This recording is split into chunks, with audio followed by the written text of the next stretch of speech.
Bonjour, Adrien Quatennens, député du Nord, France Insoumise. Pourquoi est-ce que nous écouterions un discours de politique générale? Les méthodes de communication que nous avons utilisées. Étant avant militant politique bénévole, qu'il soit question de l'énergie, du rail, des pommes.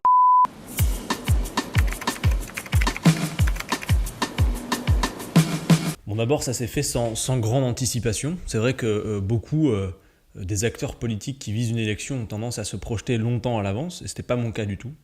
C'est-à-dire que moi, ça fait depuis 2008 que je fais de la politique comme militant bénévole, d'abord en sympathisant, puis ensuite en adhérant au parti de gauche auprès de Jean-Luc Mélenchon pendant la campagne de 2012. Puis successivement, j'ai occupé des fonctions, mais des fonctions de bénévole, c'est-à-dire que c'était finalement la politique une deuxième journée après la journée de travail. Et au moment des élections présidentielles, cette fois en 2017, dans le cadre de la France Insoumise, j'étais l'un des référents pour la campagne de Jean-Luc Mélenchon dans le Nord, et en particulier sur la métropole lilloise. Et au moment où nous avons eu un processus de désignation de nos candidatures, il est apparu assez évident aux yeux de beaucoup de militants qu'il fallait que sur l'île, je sois le candidat. Donc j'ai proposé ma candidature aux militants qui s'en sont saisis, qui l'ont envoyée et validée auprès de notre comité électoral, qui a reçu de multiples candidatures et qui a finalement tranché pour que je sois candidat. Voilà. Mais tout ça s'est fait finalement dans le fil du militantisme, sans anticipation de ma part. Je ne me suis pas levé un matin, 2 ans avant, en me disant « je veux être candidat à la législative ». Ça ne s'est pas fait comme ça. Mais c'est sûr que pendant la présidentielle, je commençais à y penser sérieusement.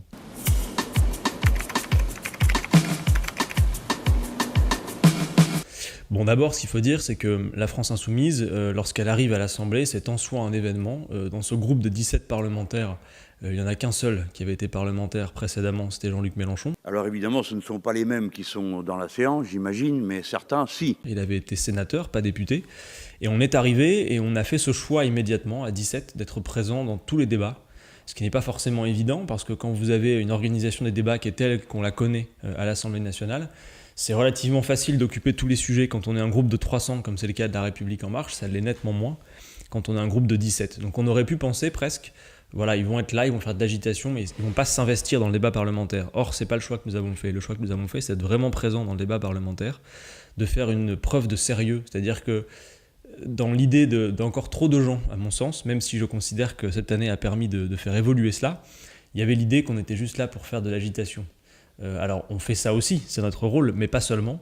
Et je pense qu'on a clairement fait la démonstration, durant la première année, de cette capacité à faire des propositions sérieuses. C'est-à-dire qu'on soit d'accord ou pas avec ce que racontent les parlementaires de la France Insoumise, au moins il y a une chose que personne ne peut nier à cette heure, c'est que nous sommes des gens sérieux et travailleurs. On a bossé beaucoup sur tous les sujets, et on a fait cette démonstration-là. Et ça nous permet de continuer à avancer nos idées, avec une méthode qui est finalement un pied dans le jeu institutionnel, c'est-à-dire dans l'Assemblée, dans le Parlement, et contrairement à d'autres élus, toujours un pied à l'extérieur, dans les combats sociaux, les luttes écologistes.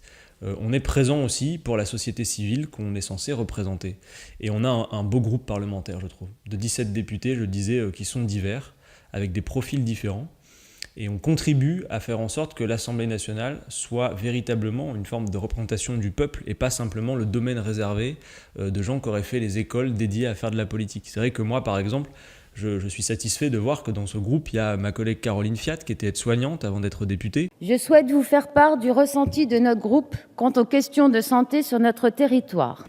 Moi-même, j'étais conseiller clientèle sur un plateau téléphonique, on l'oublie parfois. On me demande souvent quel a été votre parcours, quelles écoles vous avez fait. Moi, j'ai qu'un BTS en poche, je le dis. Et c'est vraiment l'école du militantisme politique qui m'a formé. Et donc c'est aussi le message que je veux porter aux plus jeunes d'entre nous, qui est de dire n'ayez pas peur. Si vous avez des convictions accrochées au cœur, allez-y franchement, et demain ce sera vous les parlementaires. Je pense que voilà, tout ça c'est la démonstration de ce que nous avons fait en une année, et de ce point de vue c'est plutôt une belle réussite.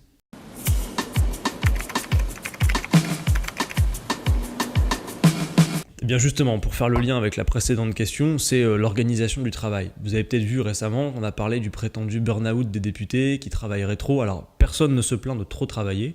Par contre, il y a une chose dont on se plaint quasiment tous et sur tous les bancs, à part ceux de la majorité, encore que, c'est l'organisation anarchique du travail. C'est-à-dire qu'en gros, aujourd'hui, je considère que l'Assemblée nationale est complètement dévitalisée.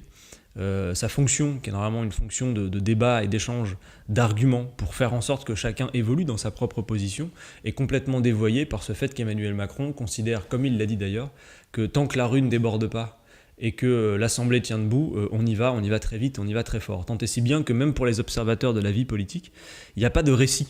finalement, une actualité chasse l'autre, on discute d'un texte et finalement c'est déjà le prochain qui est discuté. Bon, donc tout ça provoque une espèce de phénomène de sidération qui fait qu'on n'a pas le temps de se poser sur des textes d'ampleur. Enfin, faut voir quand même qu'en un an, ce qui a déjà été fait, quand même, du point de vue du visage de notre pays, qui est quand même une république sociale, c'est quand même assez douloureux déjà ce qui s'est produit. Et dans des circonstances particulières qui font que vous avez ce groupe majoritaire qui vote comme un seul homme. Et donc c'est vrai que c'est difficile, finalement, pour nous qui avons fait ce choix de travailler sérieusement sur tous les sujets, de contre-proposer en permanence, pas pour faire de l'opposition de principe. Honnêtement, on n'a pas de temps à perdre. Je veux dire, c'est tellement de boulot, préparer des amendements, tout ça. On ne le fait pas juste pour faire de l'agitation. On le fait vraiment parce qu'on veut pouvoir contribuer au décryptage de ce que fait Emmanuel Macron. Et de ce point de vue, ça fonctionne aussi pas mal parce que je trouve que les gens ont maintenant les idées plus claires sur ce qu'est sa politique qu'au démarrage, quand il est arrivé au pouvoir. Et puis par ailleurs, on fait aussi cette démonstration de que ferions-nous à sa place. Et moi, je pense que c'est très important. Vous vous souvenez que pendant l'élection présidentielle, en tout cas à la fin, on a beaucoup parlé des fameuses 600 000 voix qui nous ont manqué pour nous hisser au second tour de la présidentielle. Chacun peut se faire le diagnostic sur ce qui explique ce manque de 600 000 voix. Moi, je me suis fait le mien. Et je considère que c'est voilà, il y a des personnes encore qui considèrent que voter pour la France insoumise, peut-être, c'est faire un saut dans le vide, dans l'inconnu.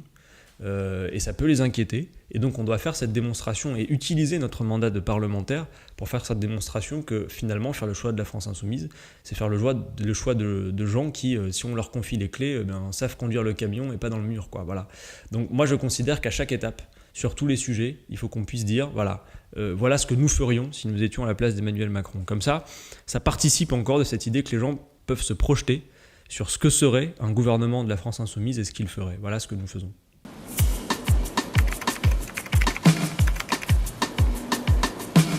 Bon, d'abord, moi, je considère que le débat est assez mal posé. On a un vrai problème, c'est que Emmanuel Macron, là, en plein cœur du mois de juillet, est en train de faire un mauvais coup. Et souvent, on le sait, quand la tension est en train de décroître parce que celles et ceux qui ont la chance de partir en vacances sont occupés à autre chose. Il y a la Coupe du Monde aussi, qui occupe beaucoup l'espace médiatique. Donc les gens sont peut-être moins attentifs à la vie politique. Or, ce qu'il est en train de faire avec la réforme constitutionnelle est d'une ampleur considérable. C'est-à-dire, en gros, diminuer le nombre de parlementaires de 30%, faire en sorte que le droit d'amendement des groupes soit restreint. On a aussi quelque chose qui casse le fondement de la République, c'est-à-dire l'unité de son territoire, puisqu'on va aller vers des métropoles qui vont avoir des compétences particulières, ce qui met en cause d'ailleurs un héritage qui date de la Grande Révolution, pour le coup. Donc c'est vraiment le modèle républicain qui est en train d'être bouleversé. Emmanuel Macron, finalement, nous fait basculer dans une autre société que ce qu'est normalement le modèle de la République sociale française. Et avec cette réforme constitutionnelle, il surfe sur cette idée que finalement, le Parlement, ça serait une perte de temps, quoi. Un caillou dans sa chaussure, ça ne sert à rien, ça coûterait trop cher, puis il y aurait trop de députés, bon voilà. Et il surfe un peu sur cette logique-là. Et moi je suis inquiet parce qu'on voit par exemple des fois des reportages à la télévision où on montre un hémicycle qui est à moitié vide, et le réflexe de beaucoup de journalistes, c'est de dire regardez, vraisemblablement le projet de loi en discussion n'intéresse personne parce qu'ils ne sont pas dans l'hémicycle. On oublie de dire que la face médiatique, c'est-à-dire ce qui se passe dans l'hémicycle, c'est une infime partie du travail parlementaire. C'est vraiment la fin de la construction de la loi et c'est la partie émergée de l'iceberg, j'ai envie de dire. Mais tout le travail qui est fait en commission, dans le même temps, dans de multiples réunions, de missions d'information, de commissions d'enquête, c'est un travail qui est énorme et qui n'est pas suffisamment vu. Voilà. Et donc Emmanuel Macron surfe là-dessus, en disant grosso modo, ces gens-là sont des privilégiés. Si on a moins, c'est pas plus mal. Moi, je considère qu'il n'y a jamais trop de démocratie, donc il n'y a jamais trop de parlementaires. Cette loi va avoir pour effet d'éloigner encore plus les citoyens de leurs représentants. C'est un risque total, donc charge à nous d'éclairer là-dessus. Et enfin, pour terminer sur ce sujet, on a besoin que le peuple se réimplique dans la question institutionnelle, c'est-à-dire quelles sont les règles qu'on va s'appliquer. Et aujourd'hui, ça fait plus de 20 fois qu'on a réformé la Constitution sans jamais demander son avis au peuple français, qui d'élection en élection s'abstient de plus en plus. Donc il y a urgence à en passer par ce que nous appelons de nos voeux une constituante, pour faire en sorte que les gens se réapproprient la règle du jeu et la redéfinissent eux-mêmes. Pas que ce soit nous les députés qui refaisions les règles pour nous-mêmes, ni même l'exécutif.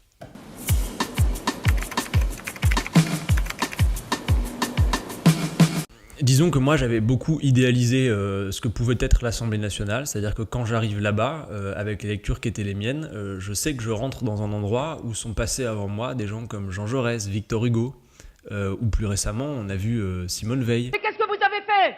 Franchement, rien du tout. et sont des figures marquantes qui donnaient de la noblesse au débat parlementaire.